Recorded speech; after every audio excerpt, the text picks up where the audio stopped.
Buen día, el día de hoy vamos a hablar acerca del capítulo 11. Es acerca del análisis de las sectas coercitivas y de su principal problemática jurídica. Esto es presentado por Annie López, Jennifer Guanlu, Mayra Flores, Nelly Hernández y Vania Álvarez. Después de décadas de análisis, este aún sigue envuelto en ciertas polémicas. El centro de interés nos enfrenta con un campo difícil de limitación y objetivación, el de la manipulación y el abuso psicológico. Dentro de este campo, las sectas coercitivas son los grupos donde la manipulación y el abuso psicológico se aplica de forma más intensa y extensa, lo que constituye su principal característica definitoria. De ahí que algunos prefieran hablar genéricamente de grupos de abuso psicológico en sustitución de términos sectas. Vamos a hablar un poco acerca de la aproximación a las sectas coercitivas.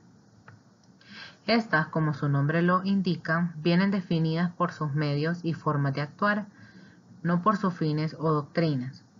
Esos fines o doctrinas pueden ser de carácter religioso, pero también de tipo cultural, terapéutico, político, esotérico, de desarrollo de potencial humano, etc., por lo que resultan en general socialmente aceptables e incluso loables. Frente a estos magníficos fines declarados que ambicionan los objetivos inmediatos y tangibles por los que luchan las sectas coercitivas, se pueden resumir en uno: el logro del poder. Y pueden presentarse de diversas formas, que son fundamentalmente tres.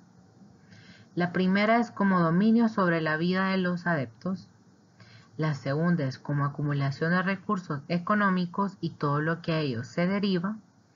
Y la tercera y última es como expansión del número de seguidores y extensión del dominio y control que hay en otros espacios e instituciones sociales. El principal factor que hay que destacar en este tipo de sectas es pues la utilización de técnicas y persuasión coercitiva, que luego vamos a analizar, y que estas incluyen manipulación y control, que estas pueden atacar la identidad del sujeto, creándole un vacío e induciéndolo luego a una transformación hasta conseguir su conversión a una nueva identidad. O sea, cambiar su personalidad totalmente para poder unirse a lo que es una secta. Bajo este criterio, aquí no se entra a juzgar a ningún grupo en función de una creencia en sí misma, ni tampoco del número más o menos minitorio de sus seguidores, ni de la estética o costumbres o estilos de vida que ellos mantengan y sus miembros también, por más extrañas o fuera de lo convencional que puedan parecer. Es desde el máximo respeto a los derechos humanos y constitucionales cuando podemos afirmar que las prácticas de algunos grupos a los que nos referimos como sectas coercitivas las van a conculcar. Después también podemos hablar de la libertad versus la coacción o afiliación versus captación. La primera clave para el análisis de la relación entre una persona y un grupo proviene de la forma en que se constituye ese vínculo entre ambas en sus inicios. Se podría decir que el planteamiento puede resaltar diferente si es la persona la que busca activamente su integración en el grupo. O sea, este cambia si la persona es la que busca y la que tiene el interés para poder unirse a ese grupo o a esa secta. Que pues trata activamente de integrar a la persona en su seno, en el grupo. Y en este primer caso, la iniciativa parte de que la persona pues es libre y voluntaria de poder pertenecer a ese grupo y poder estar en él. Y en el segundo caso, la iniciativa y el interés surgen del propio grupo, el cual pone en marcha una serie de mecanismos para lograr incorporar al sujeto a su núcleo.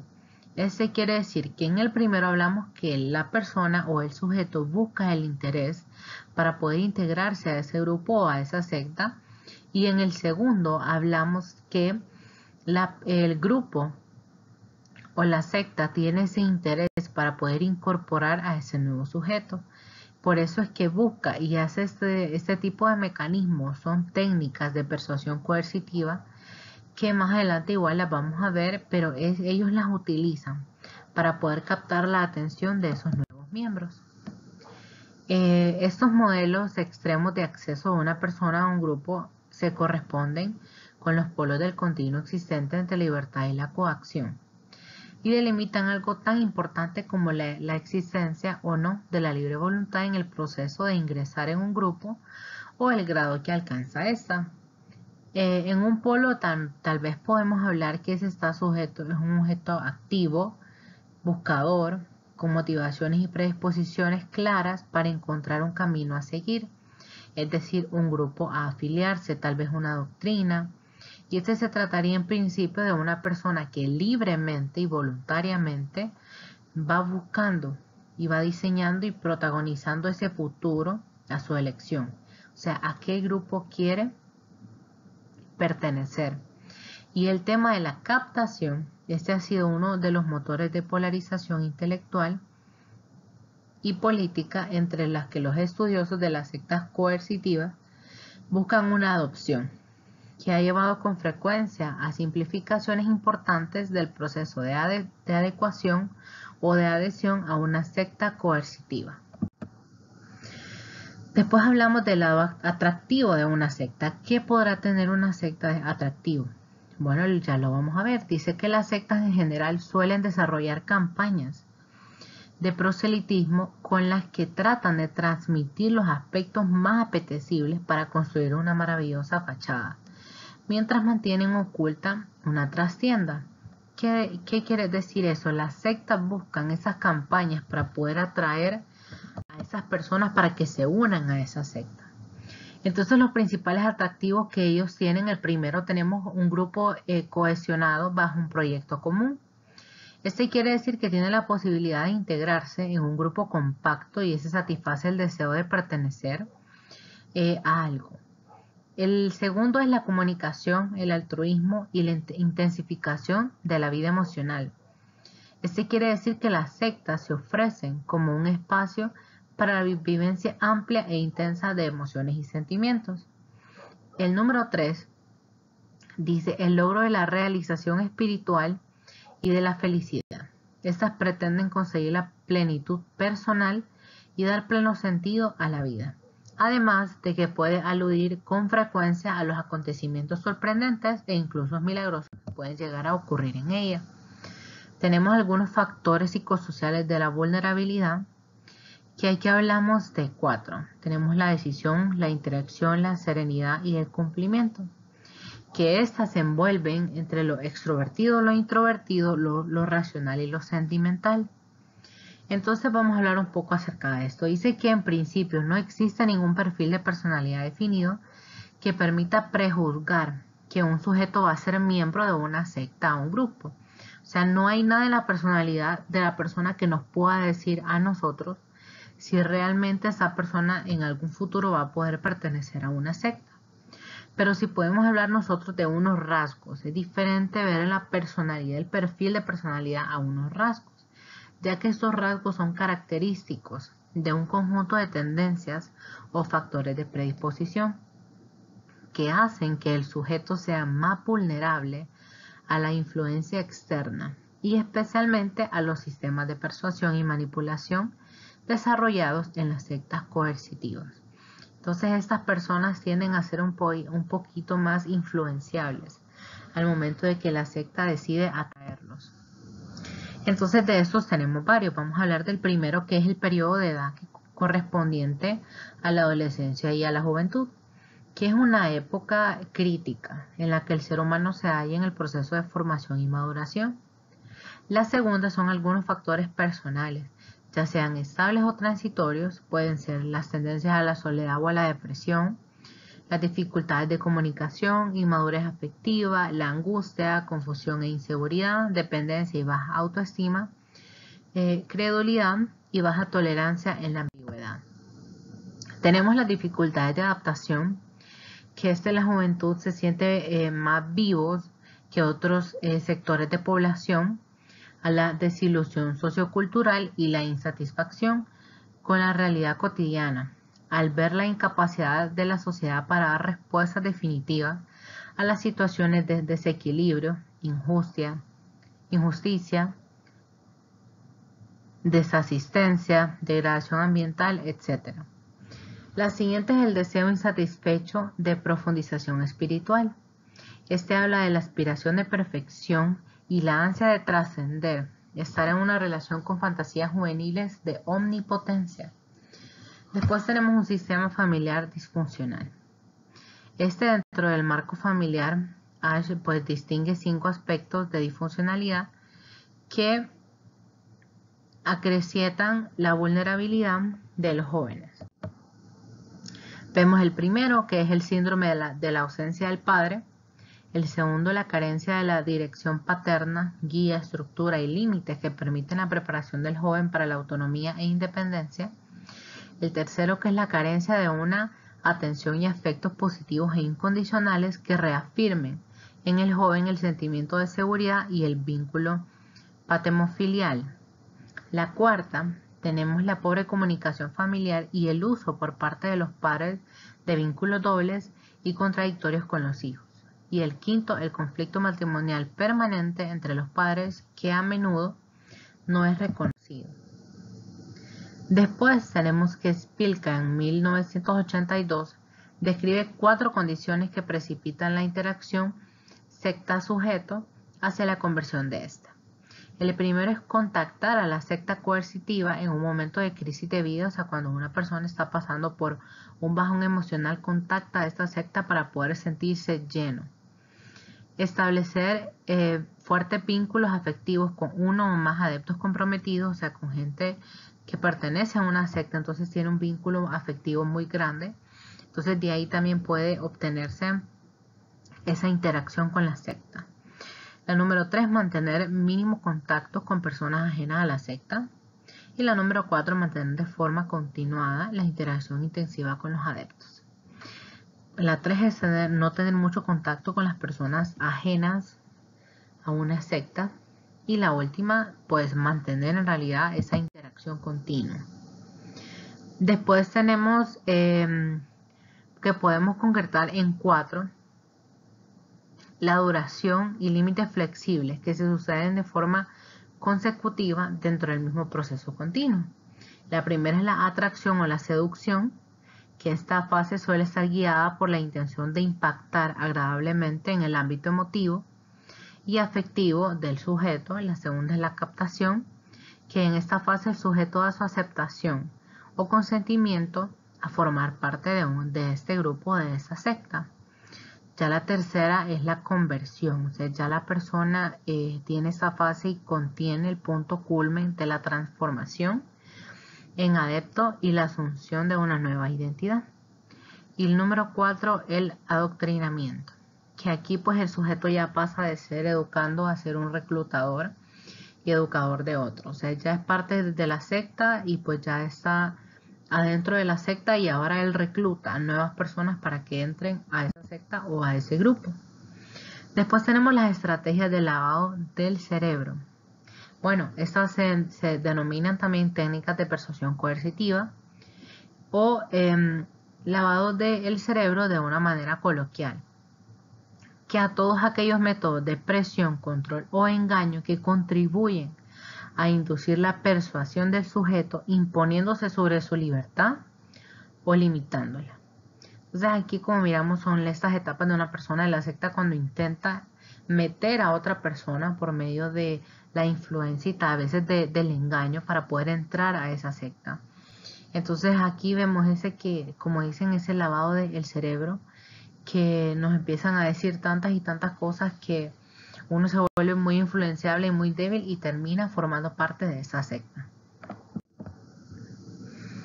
Tenemos sobre el entorno cotidiano, que aquí lo que incluimos es todos aquellos procedimientos que intervienen sobre el entorno próximo o medio ambiente del sujeto, controlándolo y manipulándolo. Tenemos el aislamiento del exterior, que con el sujeto y la separación de su entorno habitual previo, pues las sectas coercitivas pretenden el encapsulamiento. Eso quiere decir que lo mantienen en esa secta para que no se vaya distraer con el ambiente que esa persona tenía antes. Entonces lo aíslan de ese exterior al que él pertenecía, para que pueda permanecer en esa secta y no tenga deseos de salir. Bueno, de este encapsulamiento, este promueve la interacción intensiva entre los miembros del grupo y la limita con los no miembros, o sea, como yo les decía, de la parte del exterior. Y en este pues es propio de las denominadas organizaciones de transformación de la identidad, que aquí venimos hablando siempre acerca de las sectas. Tenemos el control de la información, que este dice que el control de la información y la separación de las fuentes de información y de la comunicación previa lleva también al aislamiento del sujeto, o sea, le controlan el momento de saber lo que está pasando en su exterior, tanto en las noticias y en todo eso lo cohíben a la persona a que no pueda tener ese contacto. En muchos casos los miembros de las sectas coercitivas tienen vedado el acceso a las fuentes de información social, siendo la propia secta la que produce o filtra la información que les llega. A veces exageran un poquito más o dicen cosas acerca del exterior para que la persona no quiera salir. Tienden a exagerar un poquito. Tenemos la creación de un estado de dependencia existencial. Vamos a decir que los sectarios, a medida que van integrándose en el grupo, son inducidos a despreocuparse de la tarea de satisfacer sus necesidades o a delegarla implícita o explícitamente en la secta. Este control de las sectas coercitivas sobre la existencia de sus miembros no se queda en las necesidades secundarias, sino que afecta también en las primarias y básicas, como la alimentación, la salud, limpieza, el confort, las relaciones y la estima. Aquí lo que nos indica que estas personas se descuidan tanto mental como personalmente. Entonces, pues ya el hecho de tal vez bañarse, de alimentarse, no es algo a lo que le pongan mucha atención. El verdadero ostentador del poder y control acumulado de una secta es el líder o un gurú. Y de esta vida emocional pues tenemos la inducción de emociones positivas, que aquí pues actuamos consistentemente en intervenir sobre el ámbito afectivo del sujeto para conmoverlo agradablemente, que esta es una táctica que puede lograr que el estado alegre en el sujeto pues que desea reclutar sea ese bombardeo de amor, o sea que le están dando y le enseñan todo de color de rosas para poder mantenerlo en esa secta, aunque en realidad pues a veces no todo es cierto, porque pues como vemos aquí ellos están en sonrisas, aprobaciones, aceptación, alabanza, contacto físico y otras formas de demostrar ese afecto. La decisiva influencia del mundo afectivo sobre el cognitivo hace que nuestras esperanzas y deseos determinen a menudo nuestras convicciones. Aquí pasa mucho personas que tienen esa falta de afecto y al momento de ver que las reciben en esos lados, y no solamente afecto físico, sino que también afecto emocional, entonces las personas tienden a convencerse y tienden a quedarse. Y también tenemos la inducción de las emociones negativas, que el interés final del uso de estas estrategias emocionales es la transformación de las actitudes y conductas de los miembros del grupo. Quienes ejercen la autoridad en una secta, sobre todo el líder máximo, con frecuencia estas imparten premios o castigos de forma arbitraria. A veces los castigos resultan uno de los métodos más eficaces de control y sirve para despertar en el sujeto el temor y la ansiedad e infundir la vergüenza y el sentimiento de culpa.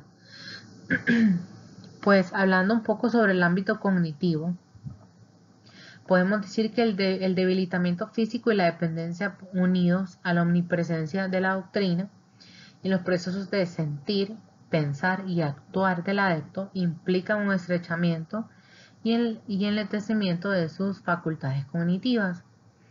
Esto pues vamos a ver algunas otras técnicas que intervienen sobre el proceso de cognición del sujeto.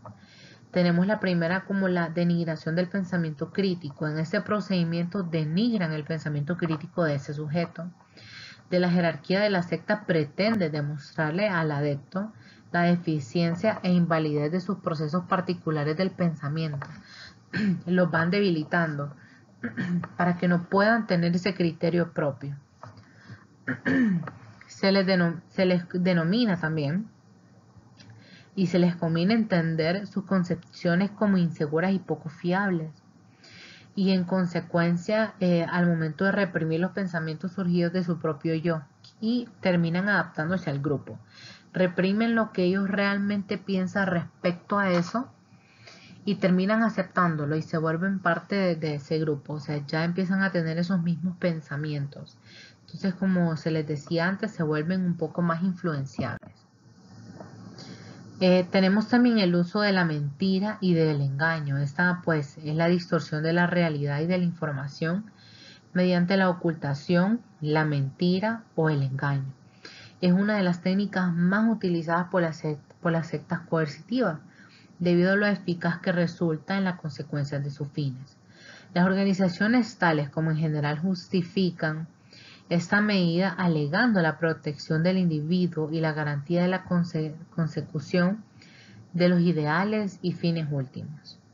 Pues vemos que esas mentiras y ese engaño de estas sectas que a veces dicen: si haces esto o perteneces a nosotros, pues vas a recibir una bendición, vas a recibir sanación, vas a recibir dinero, tantas cosas, tantas promesas, tantos engaños, que al final pues no terminan siendo ciertas, y esta persona lo que termina es a veces estafada, porque a veces esa secta lo que quieren es quedarse con el dinero de muchas personas.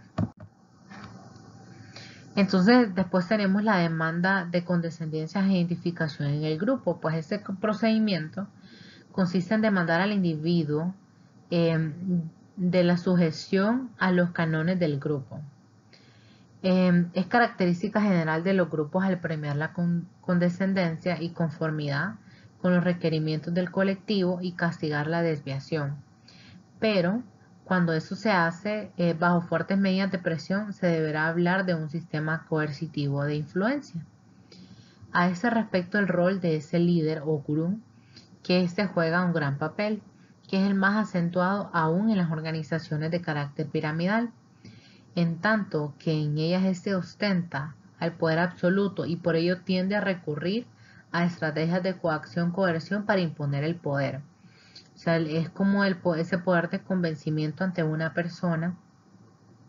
Ya ellos los debilitan, ya les mienten, ya se dejan influenciar, entonces ahora los quieren obligar a hacer algo que tal vez ellos no quieren, pero como él es el líder, él tiene esa parte en ese carácter piramidal, entonces tiende a abusar de ese poder. Entonces le impone a la persona a hacer algo que tal vez no quiera. Después tenemos lo que es el control sobre la atención y el lenguaje. La atención del adepto puede ser conducida hacia los puntos de interés deseados mediante el control de los estímulos que se le presentan. Ese control adquiere dos formas extremas de intervención, una por defecto y otra por exceso, que son la privación sensorial y la sobresaturación sensorial. Las sectas coercitivas es común promover la privación sensorial a través de la meditación, el aislamiento y tal vez prácticas de no pensamiento. Al reducirse el campo abarcado por la atención, gana la intensidad de concentración y la intensificación duradera de esta. Como suele suceder en torno a las tareas monótonas y reiterativas que están abundantes en las instituciones totales. La saturación, por otra parte, es utilizada frecuentemente por las sectas sobre un nuevo contacto. Entonces, una forma habitual que esta consiste en ofrecerle una sobrecarga de mensajes nuevos a los que no pueden aplicar la suficiente elaboración que ésta le permite realizar un juicio crítico y exhaustivo, por lo que se ve inducido a aceptarlos mecánica y pasivamente.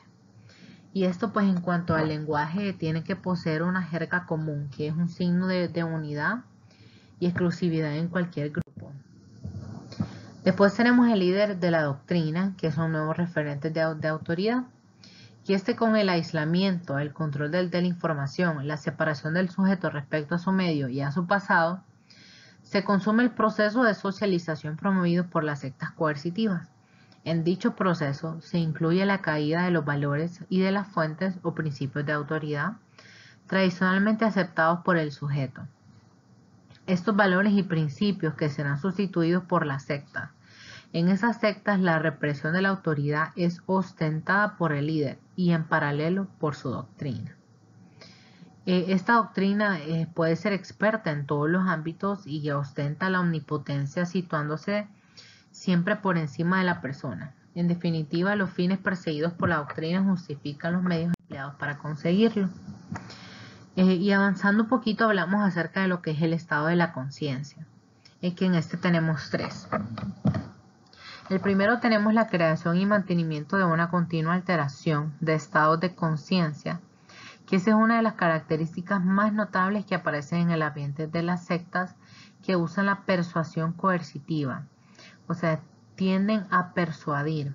Esta creación y mantenimiento, pues, lo que hacen es que crean y persuaden, crean ciertas cosas para poder persuadir a la persona y mantienen esas creencias. La segunda es los que aspiran a estas prácticas que utilizan niveles extremos de estrés y desorientación en el sujeto, acompañados de mensajes cargados doctrinalmente, tienden a generar una experiencia de conversión que persiste en el tiempo incluso cuando el grupo ha retirado gran parte de la presión. Y como tercera y última tenemos las prácticas expuestas, que estas persiguen también la retención del miembro fomentando el miedo o disculpando que el individuo pueda contemplar una existencia fuera del grupo. Cuando hablamos del abandono de estas sectas coercitivas, podemos considerar la forma de salir de una secta coercitiva según partiendo de la iniciativa del propio sujeto, de personas externas al grupo o del propio grupo que, de acuerdo con el consentimiento del individuo, pueden considerar lo que es la idea de abandonar al grupo. Y de este modo las formas de abandono podrían ser de forma voluntaria, como lo estábamos hablando, que es de parte de iniciativa de la persona que desea salirse de esa secta o de ese grupo. De forma voluntaria también, que es con ayuda de tratamiento profesional externo, o sea, una persona que esté en una secta y reciba terapia psicológica o cualquier ayuda externa que lo indique o lo ayude a salirse de esa secta o de ese grupo al que pertenece. Por expulsión, que pues sabemos que todas las sectas tienen bastantes reglas, entonces a veces si un miembro incumple lo que es esas reglas, tienden a expulsarlo. Y la última es mediante la desprogramación involuntaria. En estas, pues, esto puede llevar a un periodo de revisión y reflexión donde inicialmente se puede tratar de aportar validez y legitimidad a las creencias del grupo y justificar su involucración en él. El proceso de desenganche, o sea, de salirse, comenzaría, según Wright, a partir de la presencia de uno de los siguientes factores. 1. La ruptura del aislamiento del mundo externo. 2. El desarrollo de relaciones didácticas no oficiales y no reguladas. 3. La percepción de ausencia de éxito en alcanzar la transformación del grupo. 4. Las inconsistencias sobre la acción de los líderes y los ideales que simbólicamente representan. Y Chambers, Langdon, Dose y Grease también identificaron los siguientes motivos de abandono en una muestra de aproximadamente 308 ex miembros de estas sectas coercitivas, que es el tiempo pasado fuera del grupo, la experiencia decepcionante con el líder, o sea que el líder no es lo que ellos esperaban, se dan cuenta de que están siendo manipulados o se sienten objeto de abuso y de explotación. La principal problemática jurídica que nosotros tenemos con estas sectas coercitivas puede conculcar muy diversos preceptos legales que deberían ser examinados en cada caso. El núcleo fundamental del problema nos sitúa directamente en los delitos contra la libertad y en los de tortura y en otros delitos contra la integridad moral. Si nosotros partimos de que las sectas coercitivas cometen un delito sobre el sujeto captado, la cuestión clave ahí es la aportación de pruebas y evidencias que lo demuestran suficientemente ante la autoridad judicial. Y aquí entra en juego un elemento polémico al tratar de probar esta existencia de coacción-coerción y esta pues radica discrepancia de juicio entre un adepto y un exadepto de la misma secta, o sea, un miembro y un exmiembro. Con todo esto, algunas leyes recientes han tratado de proteger a los ciudadanos de ciertos abusos y manipulaciones, que esos son propios de la persuasión coercitiva. Un ejemplo puede ser la regulación sobre el tema de la denominada multipropiedad, en la que, debido a los sistemas de presión en la venta que suelen usar algunas de estas empresas, los legisladores de diferentes países, incluido el nuestro, han previsto que el comprador tenga un plazo de reflexión de varios días durante el cual pueda anular el contrato firmado si éste lo considera, como en muchos casos ha ocurrido, que su decisión fue determinada por las estrategias de intensa presión del instante de la venta. Y por otro lado, tenemos que a menudo se suele atribuir la responsabilidad de encarar el problema ocasionado por estos grupos a los operadores, a los prácticos del derecho, los jueces o los fiscales, que con mucha frecuencia no cuentan con la necesaria información acerca del funcionamiento de estos grupos. Que esto pues aumenta la probabilidad de que nuestros tribunales se atengan a las apariencias en caso concreto de que se les presente. De estas palabras, el fiscal José Luis Mandaluni con frecuencia solo se ve la apariencia. Él decía que las personas adultas que disponen libremente de su libertad individual, ambulatoria, sexual, de pensamiento laboral o de su patrimonio u otros bienes jurídicos. Entonces, dirá, nos enredamos en discusiones filosóficas sobre la libertad y sin darnos cuenta ya habremos entrado en el terreno que quieren los grupos sectarios. Se transforman el problema de la anulación de la libertad psíquica en una cuestión filosófica sobre el libre albedrío, desconociéndose de la persona que no goza de libertad cuando se le va sometiendo gradualmente. En nuestros tribunales, así como en algunos teóricos del derecho, nos tienen acostumbrados a debatir, ser estrictos sobre ciertas creencias. Desde esta óptica se puede defender la autodeterminación en el ámbito personal de los derechos fundamentales, ya que se tratan de derechos los fundamentales irrenunciables, pero su titularidad, no su ejercicio. Es más, cabe afirmar también que toda persona tiene derecho a no hacer uso de su pensamiento independiente, a someter su voluntad y su libertad a los dictados de una organización, aunque ello implique en algunos casos la pérdida de libertad individual ambulatoria o la explotación laboral, patrimonial, sexual o incluso la inmolación de la propia vida. No debería obligarse a nadie a buscar su propio bien, por lo que la carencia de fundamento, la intervención restrictiva de los poderes públicos. Entonces, como conclusión, ¿qué podemos decir nosotros o qué podemos hablar acerca de estas sectas? Sabemos que recordando los tipos, pues tenemos que la persona es voluntaria para unirse a la secta, pero también está la secta que busca a la persona que se une, o sea, busca más integrantes. Entonces podemos decir que en este aspecto de la prevención debería ser el que cobrará mayor protagonismo y no solo dirigido en el tema de las sectas coercitivas, puesto que, como afirmaron Andersen y Zimbardo, los ciudadanos estamos siendo en alguna medida continuamente influidos y controlados en nuestras vidas, incluso en aquellos aspectos más mundanos. Cada sociedad y en cada momento va distinguido los grados de persuasión coercitiva socialmente tolerados. En algunas técnicas, por ejemplo en la de ventas, de negociación, de publicación, de propaganda, etc. Y otros grados mucho más intensos y dañinos de coacción unidos a la persuasión, que son socialmente rechazables, aunque no son plenamente ilegales, que por eso se debe fomentar el conocimiento del conjunto de estrategias de resistencia a la persuasión en general y a la persuasión coercitiva en particular, para poder lograr la formación de personas autónomas, independientes y con espíritu crítico y con mayor recursos personales, dentro de este marco general de educación para la salud, y todo ello debería incluirse como una parte de la formación integral que la persona debe recibir durante su proceso de socialización y maduración. Se trata de cambiar la vulnerabilidad por fortalecer esa integridad y fortaleza. Entonces lo que nosotros debemos hacer es inculcarle desde chiquitos a nuestros hijos esos valores para que no se dejen persuadir por este tipo de sectas, que al final lo que lleva, como decía ahí, era una mentira y un engaño. Muchas gracias por su atención.